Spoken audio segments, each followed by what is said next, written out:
You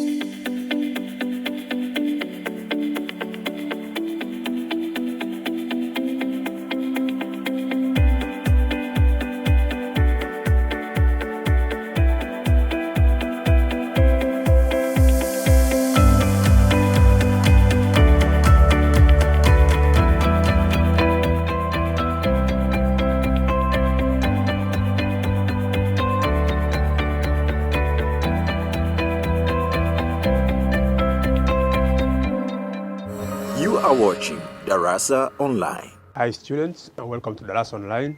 My name is John Degratias Ndeshobola. I'm a geography teacher. Today's revision will be centered on the so-called Geography 2. And with the Geography 2, it's the Center for the World Human and Economic Geography. And you remember that particular paper is composed with the two topics. It's all about population and development. But again, we have the second topic, that is regional focus studies.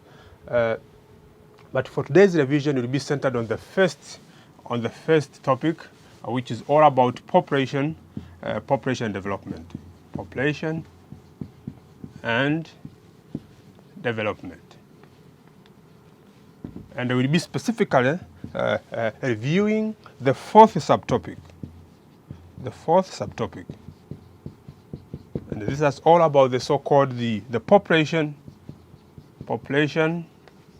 growth, and its social and economic planning. But before we go to that particular subtopic, let us have an overview about the subtopic that compose that particular topic. That particular topic is composed with the four subtopics. So that's about the concept of population development. But again, we have the so-called population structure, and we have the so-called population dynamics and the quality of life. And then the fourth is all about the so-called population growth and social and economic planning. Why am I reviewing the three subtopics? I'm just reviewing the three subtopics because the fourth one, it depends on the input that has been created from the first one. Because on the first aspect, we talk about the so-called population development. So once we are aware about the concept of population development, we'll go to the population structure, trying to compare the population development from different countries and how do they affect their population structures. But again, for the population dynamics and the quality of life, over there we'll be centering on the three variables, that is the birth, death, and the migration. So the combination over there will determine the quality of life. But once we have compressed them, then we go to the fourth subtopic, which is all about population growth and social and economic planning. So that will be the center of our revision today. But before we go for the revision, we should just center the specific objectives. What are we expecting to attain at the end of this revision? We have about three objectives. The first one, we are supposed to understand some concepts that will help us to have an intensive review about the fourth subtopic. And what are those concepts? The concepts are like the population growth itself, but then we have the life expectancy. We'll be talking about population policy. We have the population management. We'll be talking about socio-economic planning and the environment at large, because we're talking about development which is taking place on the environment. But again, the second objective is all about tracing the chronological background of the population policy in Tanzania, especially the explicit population policy and its priority area. So the second objectives, we're much targeting on the so-called the tracing about the chronological background of the population policy in Tanzania. And then we'll be sticking or relying much on the so-called the explicit population policy that started in 1992. And again, at the end of this session, we expect to achieve the so-called drawing the specific cases of strict population policy, that's one-child policy which was implemented in China. So those are the three basic objectives of this revision. But again, that our revision will be guided by about 7 questions. We have about 7 questions that will be guiding our revision. As we know that we are at the point of revision, so I expect that we have covered those things. So we cannot rely on revising something without having the guidance questions. So the guiding questions, there are about 7. So the first one, we'll be trying our best level to compare and contrast the effects of low life expectancy in developing countries and high life expectancy in developed countries. So our expectation is, at the end of this session, we should be able to relate or to compare the life expectancy for developing countries, but also the life expectancy for developed countries, plus the associated problems. But again, the second question is about before 1992, Tanzania had no any population policy to manage her population. Then justify this statement. Before 1992, Tanzania had no any population policy to manage her population. Then you are being asked to justify this statement with 8 points. Are you accepting that before 1992, Tanzania had no any policy connected with population? You should recall about that one. That's question number 2. But question number 3 will be required to assess 6 contribution of Tanzania population policy of 2006 in population management. So it's all about how the 2006 population policy has managed population in Tanzania. But question number 4, based on our revision, it's all about evaluating 8 priority areas that has been pointed out in the explicit population policy of Tanzania. And over there we talk about the explicit population policy which started in 1992, but again we also accommodate the revised one of 2006. So we should anticipate that questions and we're supposed to respond on it. But again, we have another question which is about accounting for the 7 challenges which has been facing the implementation of the explicit population policy in Tanzania. You know that the policy might be facing so many challenges. So at the end of that revision, we expect it to be able to respond on that question, which is talking about accounting for the 7 challenges which has been facing the implementation of the explicit population policy in Tanzania. But question number 6, which regard our revision, it's about examining 4 achievements and the 4 limitations which faced the implementation of 1992 population policy in Tanzania. So we'll be required to assess the achievements, what were the achievements, and what were the limitations. Because if we are aware about the limitations, it will be much easier to move forward. But again, the last question is about assessing 6 effects of one-child population policy, which was implemented in China since the late 1970s. As I have said from the objectives, we said we will be paying a visit to one of the case studies that's about the restrictive population policy which was implemented in China. So we'll be asked, or the questions is asking about assessing the 6 effects of one-child policy which was implemented in China during the 1970s. So, dear students, that will be the guiding question of our revision for today. So, let's start our lesson by having the guidance. And that guidance will also based on the first objective, as we have said, that we want to assess some concepts. So what I've tried to do, I will try to compress the conceptualizations by using the so-called demographic transition model. I think you are aware about the so-called the demographic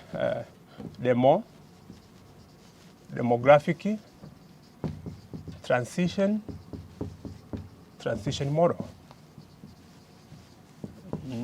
This is the model that is going to assist us to conceptualize those concepts, and they will guide us so that we can have a totality discussion pertaining to the lesson today. So I think you are aware about that as a part and parcel of the revision, and I will try to sketch it so that I can put some inputs over there which will assist you to conceptualize some concepts. We have the so-called, because it's just a graph, and as usual, we know the graph has got this called x-axis, then we have the y-axis. For the side of the x-axis, we have the so-called, or we have an independent variable, that is time. So we have time on that side. And when we talk about time, we should also consider the aspect of development. Remember, development is a process. So if it is a process, the development normally, it is positive, that you are moving from the low level to the high level. So because we are discussing about population development, that model can assist us to compress the concept pertaining to the so-called development in the population. Therefore, the way you move from that side, or the way you change from time to time, you will find that on that side we say this is the least economically developed countries. Least economic developed countries. But as you move on that side, you move to the most economically developed countries. We're talking about the most economically developed countries.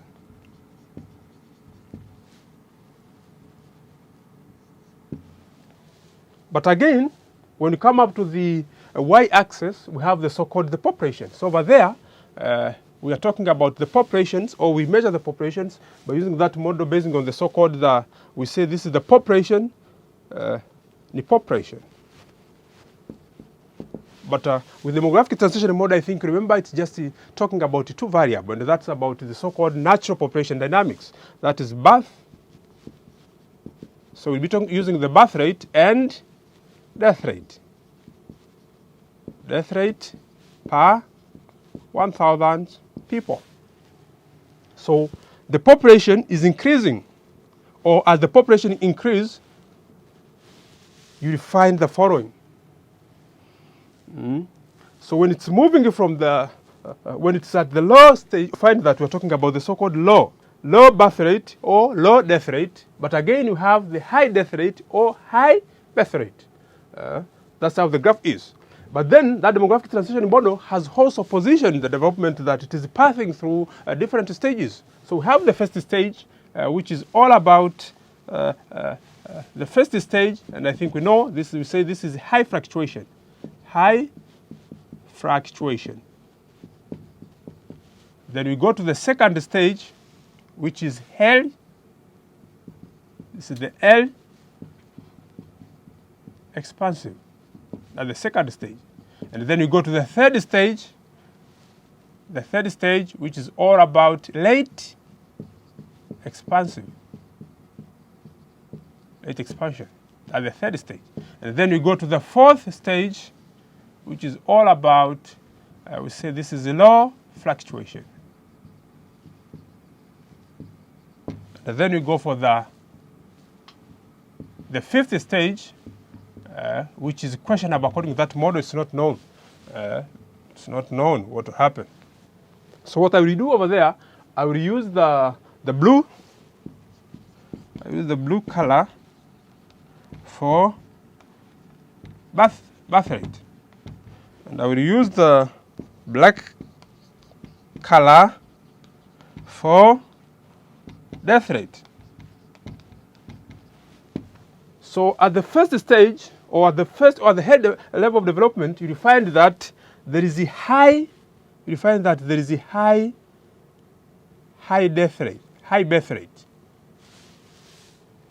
There is a high birth rate. But as you go to the second stage, you find that the birth rate is now dropping. Then you go to the third stage till when you reach to the fourth up to the fifth, which is not known. Then when you come back, you find again you have high death rate. But the death rate will start to fall when you go to the second stage. And when you go to the third stage, you find that there is a fall in terms of what? Death rate. Then, at the end of the day, according to that model, it's not known what will happen. Will we be having a stagnated birth rate or death rate? It's not known. So over there, we say either the birth rate will remain constant and the death rate, the birth rate will also remain constant. So over that stage, that is what? Unknown. It's not known. It's not clear. So I want to use that model so that we can conceptualize, the concept related with the so-called what? Population development. So I would like to have a call on the following concepts. Because they will create the foundations of our vision. And this include, we say, population growth. But number two, it's all about population growth. Then we are talking about population policy. Population policy. Another concept, it's about life expectancy. Life expectancy. But again, another concept that's very important, it's about family planning. Family planning. Another concept which is very important for our revision, it's all about, we say, population management. Population management. And the sixth one, it's all about, we say, the environment. So I will revise those concepts by using the so-called what? A demographic transition model. I think you can check it well. It's well sketched over there. That's what I've sketched over there. We're talking about the first stage there where we find that there is a high birth rate and high death rate. And then they're fluctuating over there. But when you go to the second stage, you find that there's the fall of death rate. The fall of death rate. But once you go to the third stage, or the third level, you find that there is the further fall-up of the death rate. And again, when you reach to the fourth one, as I've sketched over there, you find that it is now also fluctuating. But that fluctuation is low. It's on the low stage. But again, if you go and assess the so-called what? The birth rate, you find that the birth rate has now started to drop when you go to the second stage. And as you proceed to the third one, you find that the birth rate is also keeping on falling. And when you reach on the fourth one, you find that there is low birth rate. Then they're fluctuating. Then the fifth one, which we said is questionable, it's not known what will happen. That's why you find that either with the birth rate keep on falling, or with the death rate keep on growing, or will they remain constant? And if they remain constant, what will happen? That's what I'm saying about the so-called demographic transition model. Then how do we conceptualize those concepts quickly so that we can move to the other side? It's about the first concept. That's about population growth. If you recall the so-called demographic transition model, and this is given, they are saying that the human population under the earth has never dropped up. So with that particular diagram, you'll find that at the early stage, you find the population of any country will be low. But as you move on, you'll find that the total population will also be what? Increasing. And this can be evidenced by the factor that or we can have a recall about the world populations. For instance, in 18, the world population was around 1 billion. But in 2020, we are now talking about the world population, which is about 7.774 billion. So I just want to justify what I'm saying over there, that with that demographic transition model, as you move, as you keep on improving, moving from the traditional level, approaching to the advanced level, the population cannot drop down. So the population, or we are talking about the entire world population, or the total population. The total population. So the total population will keep on increasing. That's the essence of that particular what? Diagram. So when we say what is population growth, as the first concept, population growth, nothing else. Rather, we're talking about the increasing in terms of what? Human populations. And why is it increasing? It is increasing because as you approach the high level of development at the totality, in terms of the global, you find that the population is increasing.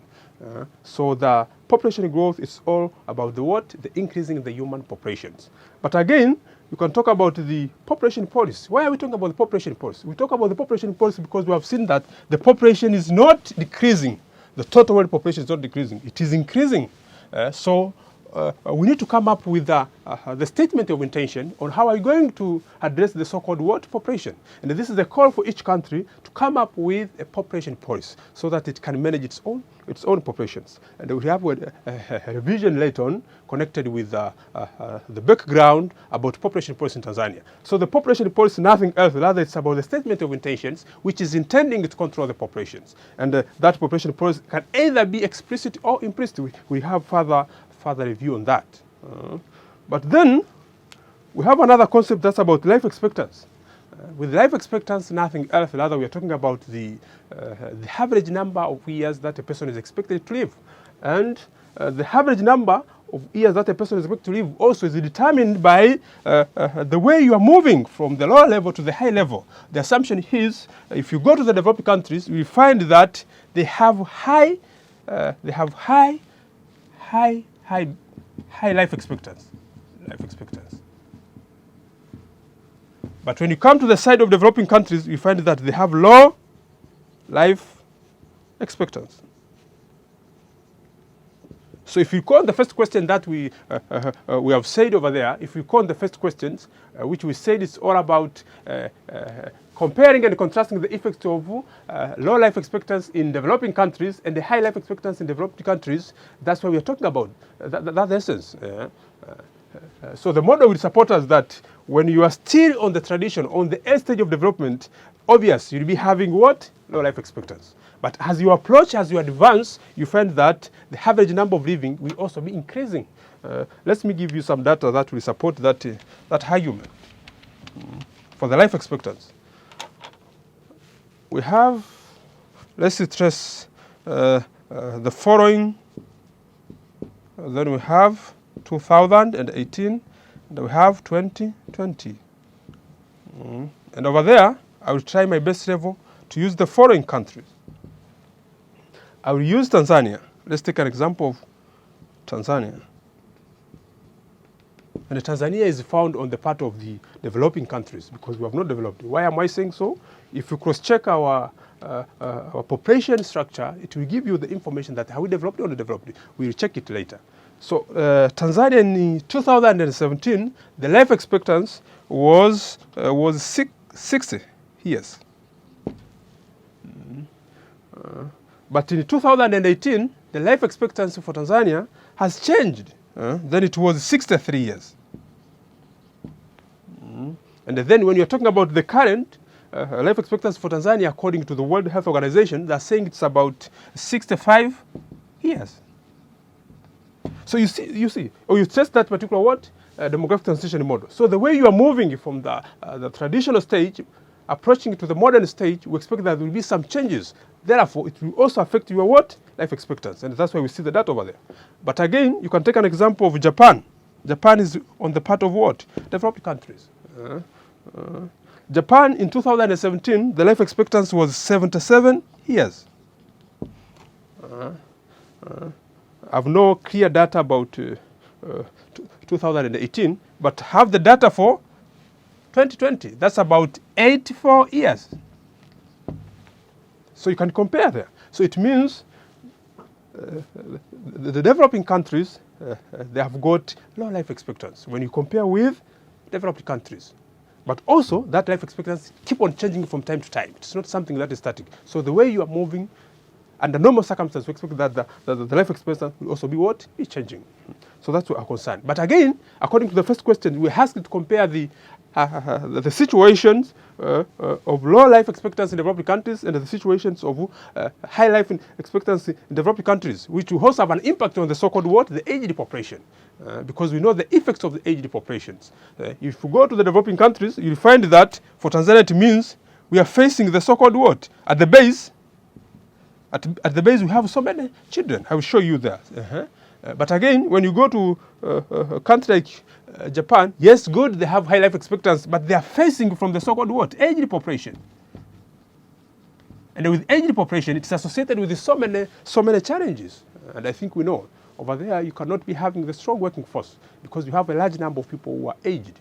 And again, you'll be having, it's a burden to the government. And that's why you find those developed countries, they're now imposing high tax, especially for the working class. Then they become to be overwaged for that one. So that's the issue connected with the so-called what? The life expectancy.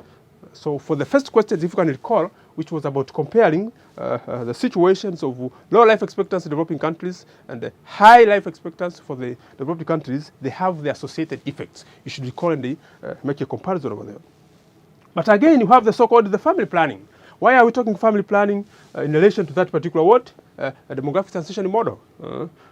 We have seen that the population has a tendency of doubling from time to time. That's what we call the exponential growth. The population has a tendency of doubling from time to time. So what should we do over there? We should try our best level to come up with the so-called what? The mechanism on how to control it, and that is the family planning. And with the family planning, it also reflects the so-called what? Demographic transition model. If you go to the developed countries, you find that they have managed the so-called what? Family planning. You find that they have a few number of children. There is the low birth rate. But when you go to the developing countries, or you approach the developing countries, you find that there is high birth rate. So what the rationale behind, or what the reason behind is the traditional society, most of them, you find that they are not aware about family planning. And most of them, they are not aware about the so-called natural family planning. But again, they are not aware about the modern family planning. But again, you find that most of the traditional societies, or most of the least developed economic countries, they cannot access most of the what? Contraceptives. So you find that they'll be suffering from the so-called what? Family planning. But again, you find that the level of understanding about the so-called family planning issue is an issue. So family planning also is reflected on that particular demographic transition model, that the way you improve, the way you're approaching it to the most economically developed countries, it means you expect that you'll be having high level of family planning awareness. But if you are still developing, you'll find that the issue of family planning is at the low stage. We check it later on when we'll be talking about the so-called what? Productive health. We'll be having an overview over there. The other issue is about population management. So population management, nothing else. It's another concept. Population management, it's all about the totality of all the practice that has been taken by the different nations or different countries so as to manage their population. So population management, nothing else, about the totality of all the practices that has been taken by the nation so as to manage the population, or to balance the population variables. That is death, birth, and migration. But why are we talking population management? Population management is very important because it also assists the so-called what? Planning. But how do you manage the population? You manage the population if at all you have the so-called what? The policy. And that's why later on we'll be talking about the so-called the population policy in Tanzania. The other issue, or the other concept that is very important related with our revision, because it's very important to be an input, it's about the so-called what? The environment. I think you're aware about the environment. The environment, we're talking about the total surrounding. So the total surrounding is directly related with the populations. As we said that population and environment plus development, they have a closer relationship. You cannot separate them. You cannot separate them because once you develop, you depend on the input of the population that you have. But again, that development is taking place on the environment, and then the environment will be affected in one way or another, but you are just trying to come up with the so-called what? A development. And that's why later on we'll be talking about the so-called what? Sustainable development. So those are the issues that we should start with so as to compress or to achieve the first objectives. We were targeting to have an overview of the concept which are very important for understanding the fourth subtopic of population growth and socio-economic planning. So having said so, let's have an overview about what we have been talking about. I've said the issue of demographic transition model and how does it assist us to conceptualize some concepts. You check what's happening over there, especially for the first case. We have seen the so-called what? The developing countries. They are still at the traditional stage. You can check their what? The population structure. The way you advance, what's happening? You move further, but then you go to the developing countries, you can check over there that we are talking about that there is a high life expectancy. Then they have so many challenges pertaining to that particular area. So this is very important to be conceptualized because it will assist us so as you can be able to do what? To move forward. And let us have a call about the second objective, which was about tracing the chronological background of the population policy in Tanzania. So before we trace the chronological background of population policy in Tanzania, let us have an overview about the following data or the following information pertaining to Tanzania. I think you are all aware about the official population census that has been conducted in Tanzania. Since 1967, we have 5 official population census that has been conducted in Tanzania. And then let us have an overview over there. Then we come up to the we come back to the so-called what? Tracing the chronological background of population policy in Tanzania, which will also be responding on the second questions, which was all about tracing the historical background of population policy in Tanzania, but which is targeting maybe to check if at all you are aware about the types of population policy that we have, because it's not necessary, or it's not important that we should be talking about the explicit population policy. But again, we have the other side where we find that there's explicit population policy. So let's stick on those data. So the first population census that was conducted in Tanzania, it was in 1967. Then the population for Tanzania was around 12.3 million. But again, when you go to 1978, that was the second population census, the population was about 17.5 million. Then the third one of 1918, the population for Tanzania was around 23.1. But again, we were supposed to have a population census in 1998, but we could not do it. There are so many reasons. I think you remember, you have studied them and you can recall. But it's all about the issue of what? Cost. The cost in terms of time, the cost in terms of human resource, but the cost in terms of what? In terms of financial aspects. So if you combine them and you call them, you find that in 1998 we would not manage to conduct the population census. But again, the fourth one, it was conducted in 2002. And in 2002, the total population was around 34.4 million. And the last one, which we use as the benchmark, is the last population census of 2012, whereby the population was around 44.7 million. And again, we expect to have another population census in 2022. It's all about mobilizing the resources so that we can be able to conduct it, so that we cannot skip it the way we did it for 1998. Having seen those data and whatever, we turn back to the so-called what?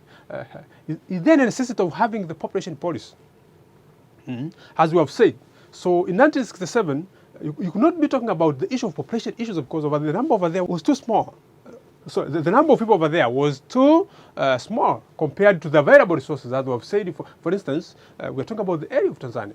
You can just check it. It's about 945,087 kilometers squared.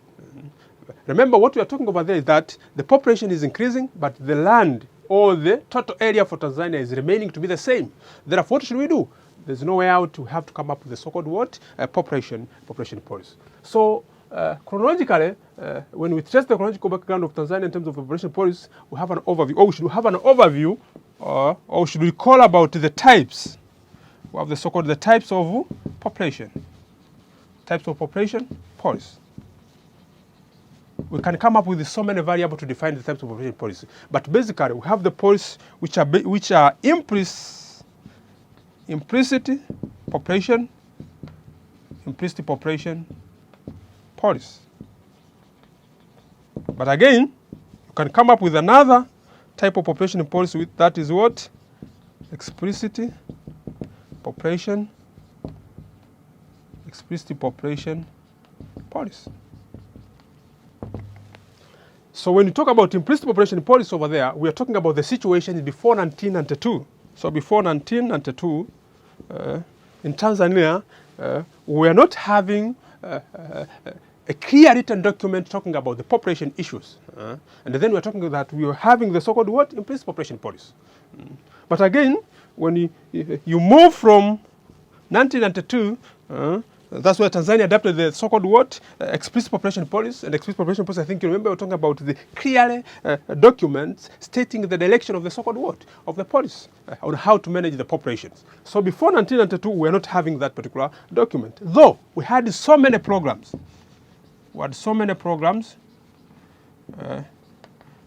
Which were taking place. We had so many programs which were taking place. And those programs, in one way or another, they were intending to control the so-called what? The populations. You can just have an overview and recall about the so-called what? The implicit population policy which was implemented in Tanzania. Just by listing them, you remember we had the so-called what? Settlement schemes. That was the early 1960s. But again, we had the so-called what? Visualization policy of 1970s. We had the so-called free social service provisions, like education, health. It was being provided freely. Then we have the literacy campaign. Again, we have the family planning services, which is still being provided in the health centers. But again, we have the paid maternity leave. I think, remember, according to the labor relations of 2004, we have the so-called what? 3 months for the women. That is paid maternity leave. We check on the other side, especially for the restrictive population control that was applied in China, there was no paid maternity leave. But for us, we had maternity leave. So we are promoting people to have more birth. But again, we have the so-called what? We have the habit of conducting regular census. And for us, we do conduct regular census, or we do conduct a census after the interval of 10 years so that we can allow the mobilization of the resource. And that's what we call the decennial population census. We conduct it after 10 years, after the interval of 10 years. But again, we have that aspect of limiting the employment benefits.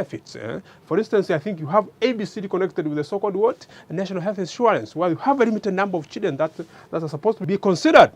That were the situations before 1992. So if you say, or if you recall on the second question, which is talking that before 1992, Tanzania had no any population policy, it's not true. We had the policy, but that policy was not implemented or was not written somewhere clear. though we had some programs that were going on with an intention of controlling the population at the end of the day. So that's the situation.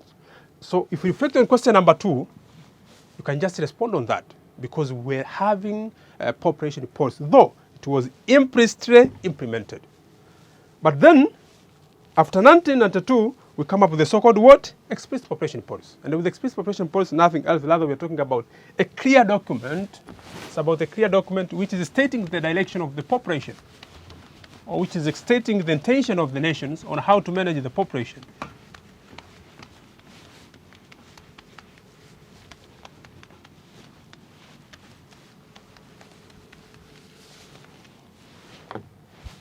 So after 1992, Tanzania adopted the explicit population policy.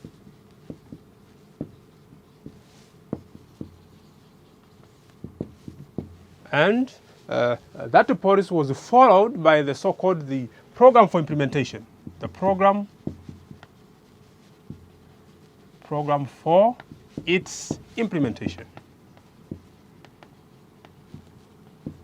And the program for its implementation started effectively in 1995.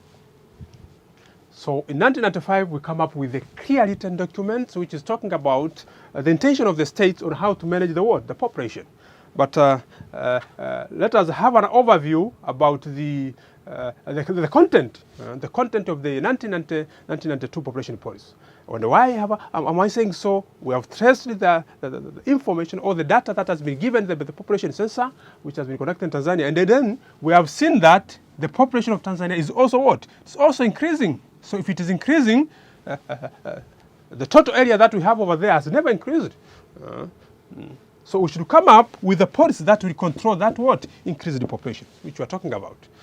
So after 1992, Tanzania adopted the so-called what? Explicit population policy. And then what were the content of the 1992 population policy? The content of the 1992 population policy, it was composed of 8 chapters. As they have been given over there. You can check them. The 1992 population policy had the following what? Chapters. The first chapter, it was about the introductions or the preamble, giving the overview of how the population is in Tanzania. But again, the second chapter is about the principles to guide the policy implementation, because when you state or when you come up with that statement of intention, you should also think about the principles. We say the rules of the game. How will the policy be implemented? The policy will be implemented through various what? Through various principles. So the first chapter is all about the principles guiding the policy implementation. The second chapter was all about the population development, which was trying to give status by then of how the population is in Tanzania, but again, how the development is in Tanzania, so that you can be able to relate the two, and then we come up with the harmonizations. The fourth was about the justification of the population policy. We check over there. After assessing the achievement that we achieved before the 1992 population policy, we are talking about the what? The fourth chapter, which is about justification of the population policy. And within that particular chapter, that's why we stress much on the so-called what? Achievements, constraints, and the limitation of the population policy. So over there, they were just stressing back what were the problems connected with the implicit population policy. What were the challenges caused by the absence of the clear written documents guiding the populations. And once they realized that really we need to come up with restrictive measures, we need to come up with specific directions which will guide the population directions. But then you go to the fifth chapter, it's all about the priority issues. You remember we have another question over there which is asking about the priority area that has been stressed by the population policy. It's the fifth what? Chapter. Then we go to the sixth chapter, it's about the goal and objectives of the policy. And again, if you go to the seventh one, it's about the implementation strategy for the priority areas identified in chapter 5. We have seen that that particular policy was identifying the specific area to be addressed first, so that we can come up with harmonization in terms of the population development. So at that particular point, it's talking about the implementation. How will they be implemented? And the last one is about the institutional arrangements and the role of different sectors, because the implementation of the policy cannot be done by a single minister or a single sector. It's about involving so many people. So the 1992 population policy had the following what? Content. But later on, it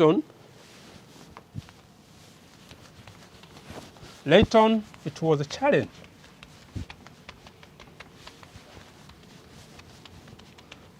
And you can just recall about, we are talking about 1992, and then when it reached 2006, we had the so-called what? Revised. What the revised population? Revised population policy, which revised the 1992 population policy. And over there, I just want to keep a clear demarcation because there's been a confusion, especially for the students, when we reach at that particular point. The issue over there is all about the so-called policy cycle model, that there's no any policy which is endless. There's no policy which is static. All the policies, they are dynamic. They tend to reflect about the what? The background. So, as we have said that in 1992, we had the formulation of the clear so-called what? Explicit population policy. Then it was implemented. After that, it was evaluated. After the evaluations, we come to realize that now the 1992 population policy cannot address some problems that are facing the nations as far as the population is concerned. Therefore, we decided to revise that particular population policy. But there between, you can ask yourself, what were the issues? Why did we decide to revise the 1992 population policy? We decided to revise the 1992 population policy basically based on the external, we had the external influence. But again, we had the internal influence.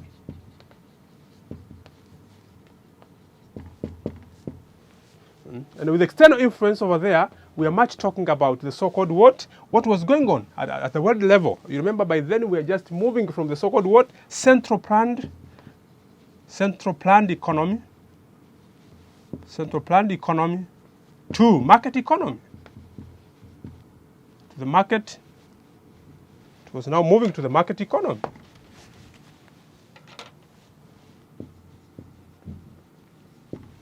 But again, when you come back to the internal, but again, we had the so-called what? We had so many interventions. For instance, we had the international conference on population, international conference on population development, which was conducted in Cairo, Egypt. That was 1994. So that particular meeting was also another important input which influenced the revising of the so-called what? 1992 population policy. Then we adopted the 2006 population policy. But again, when you come to the internal, you remember by then, especially in 1999, Tanzania adopted the so-called what? The Tanzania development. What is the Tanzania development vision? Tanzania development vision of 2025. Tanzania vision of development for 2025. But again, you have the Zanzibar development vision for 2020. But again, we had the so-called so many reforms, like the primary education reforms. So many issues over there had to be accommodated. Then what could be done? We had to revise the 1992 population policy, and then we come up with the 2000 population policy. So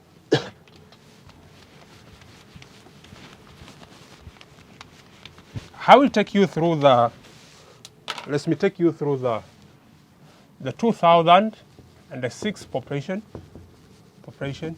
policy. The 2006 population policy tried to compress the 1992 population policy, and over there we come up with 6 chapters. 6 chapters. And what are they? The 6 chapters of the 2006 population policy are the following chapters. The first chapter, it was about the principles guiding the policy implementation. As usual, because you cannot start any policy without having the principle that will guide you. But again, we have chapter 2, which is all about population development. As usual, should give us the status about population development. Then chapter 3, it was about the justifications of the new population policy. And the fourth one is about goal objectives, issues, and the policy directions. And the chapter 5 is about institutional arrangements and the role of different sectors. And the last one is about planning, monitoring, and evaluations. But according to our revision, I'm much interested with the so-called the priority area. The priority areas. the priority areas which has been identified by the explicit population policy. So if you just recall on the 1992 population policy, you realize that the fifth chapter has identified clearly the so-called priority areas. And what are the priority areas? Priority areas, we're just talking about the most important area that should be addressed so that we can be able to solve the so-called population issues. And if you recall on the revised population policy of 2006, and then you go to chapter 4, that's the fourth chapter.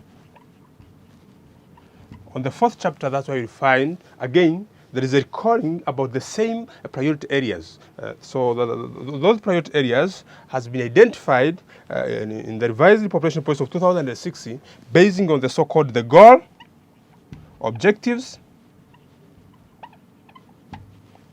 issues, and policy direction. If you compare with 1992 population policy, the issues plus policy directions were not addressed clearly. But the advantage for the revised one of 2006 is that it has clearly identified the so-called issues, but also it has identified the so-called population directions. So for the issue of issues, it's all about the challenges or the problems that are anticipated to face the following priority areas. But when you talk about the policy directions, it's all about the solutions. Because already you have identified the problem that will face you during the implementation of the policy, then we come up with the solutions and what should be done. So I will just quickly highlight a few things connected with those priority areas. For the first aspect, it's about the integration of the population variable into development and planning. Over there, they are just stressing much about planning. That the planning, which is starting from the central government to the local government, should involve or should consider each and everything connected to the so-called what? Populations. The issue of population dynamics, that birth, death, and migrations, should be integrated within the planning issues. But again, when we talk about the population growth and employment over there, we just recall about the issue of employment. As we have said that we're talking about the working force. The working force is determined by the number of people who are working. So there was a problem by then that in Tanzania we are still having so many people unemployed. And we're not talking about employment, it's not about the formal sectors, but also talking about informal sectors. So it was a call that all the institutions should think about the issue of investing so that we can be able to employ people.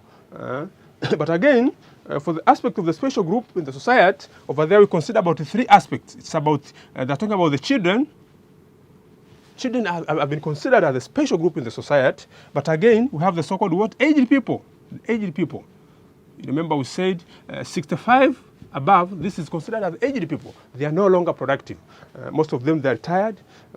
But again, we have another group which is about the people with a disability. So the people with disability has been identified within the policy that they should be considered, they should be given the first priority. But again, you can recall, again within the so-called special group in the society, we have the so-called the refugees. Refugees. And when we say the refugees, you can just recall the situation in Tanzania that is starting 1960s. Tanzania has been hosting so many refugees from different countries, but it becomes to be more acute in 1994. Remember what happened, especially along those countries that are bordering the Great Lakes. We're talking about Rwanda, Burundi. You can call about the Rwanda genocide. Over there, we received so many refugees, especially around Kagera regions, even Kigoma. So they had so many effects within the environment, situation of the environment. But again, there were so many issues pertaining to the eruption of diseases. So the policy is trying to address those issues, has a special group in the society. For the special group in the society, it's about those considerations. When you talk about gender equality, I think you remember, the issue of gender equity is all about the issue of justice and the fair consideration within the societies. But equality is all about the issue of having equal considerations in terms of the power within society. So it is encouraging that we should have gender equity, gender equality, so that we can be able to empower the women because they are responsible. And why are we saying that they're responsible? They are the ones who are dealing with the actual performance or the actual determinant of fertility. So if they are well educated, we expect that at the end of the day we'll be able to achieve the objective of the policy. But if they're not educated, that's why we find that there's a high birth rate. The issue of reproductive health is very important because we have to address the issues pertaining to the health aspect, which is related with production. But again, environmental conservation is very important, as we have seen that the environment in Tanzania, we have the data over there. they are saying that Tanzania is occupied by the forest plus we have the forest. According to the data, they are saying 50% of Tanzania is covered by the forest and the woodland. Forests plus woodland. But again, 40%. 40% this is covered by grassland and scrubs. But surprising enough, if you talk about the issue of environment in Tanzania, you'll find that according to the population policy, it's only 6 to 8% of the total area that has been cultivated.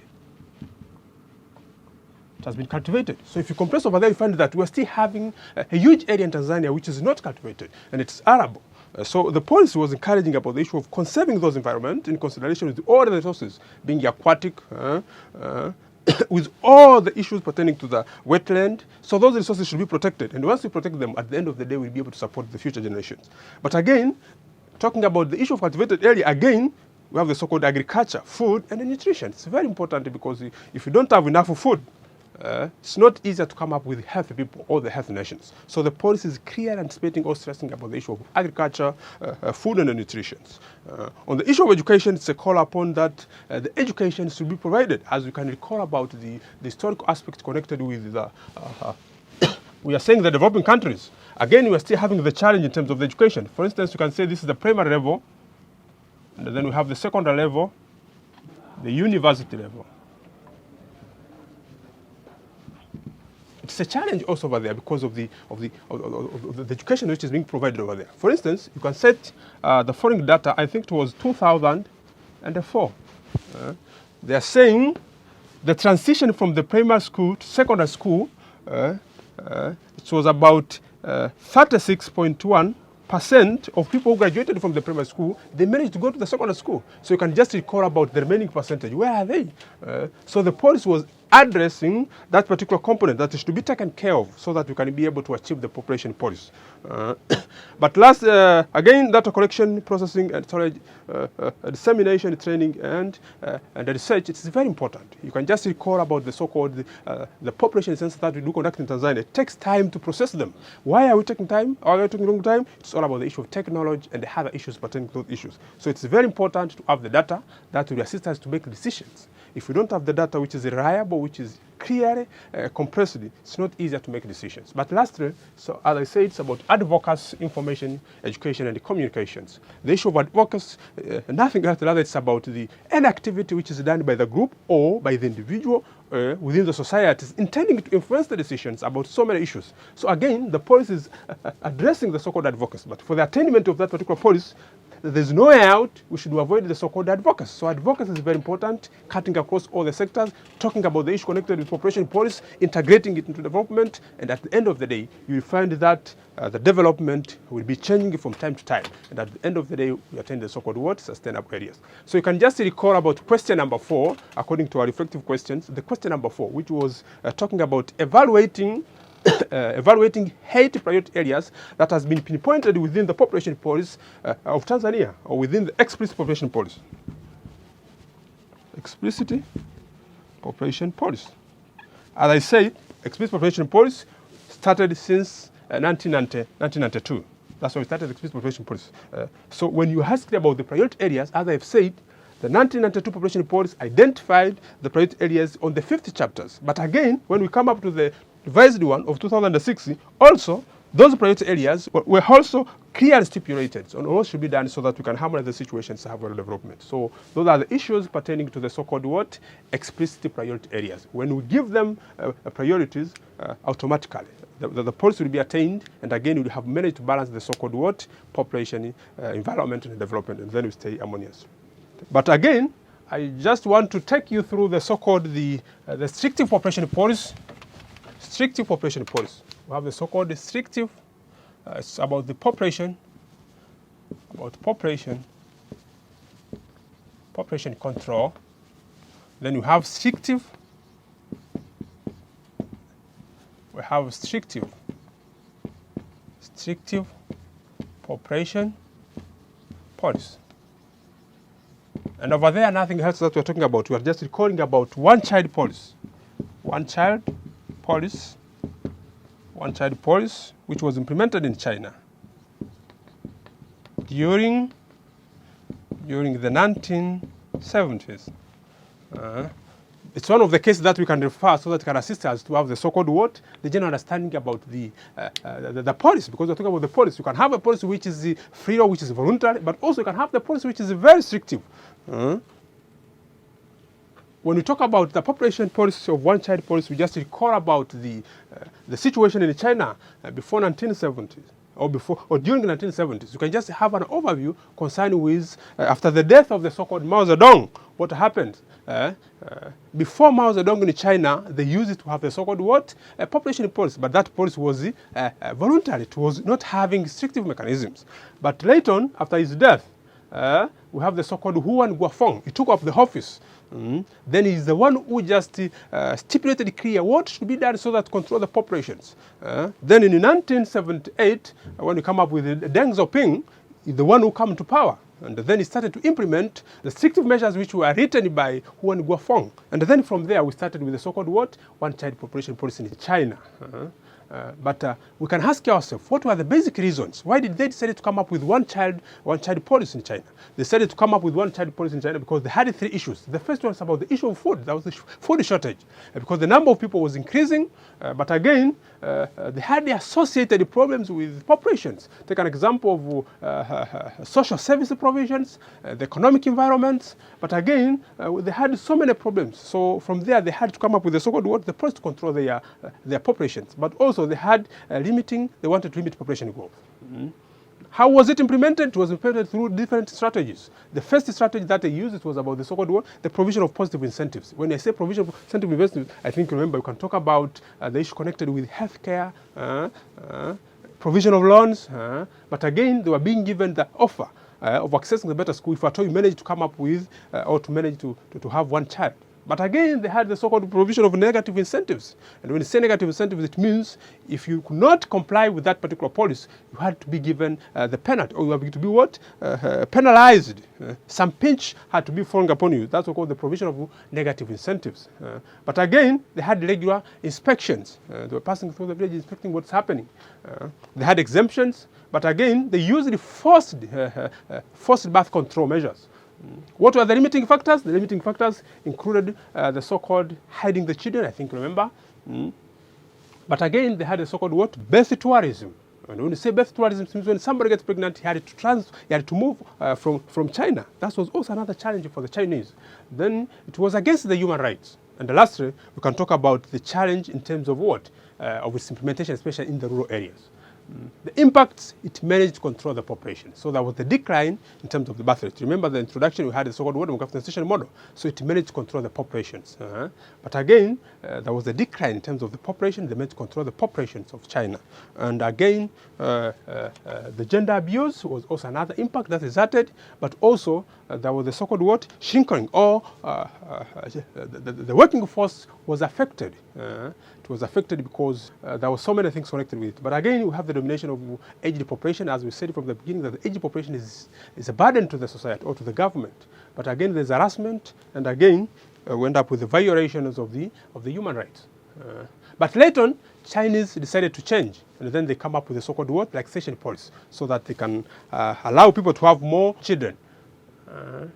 You can just recall on question number 5, which is talking about assessing the impact of population policy in China.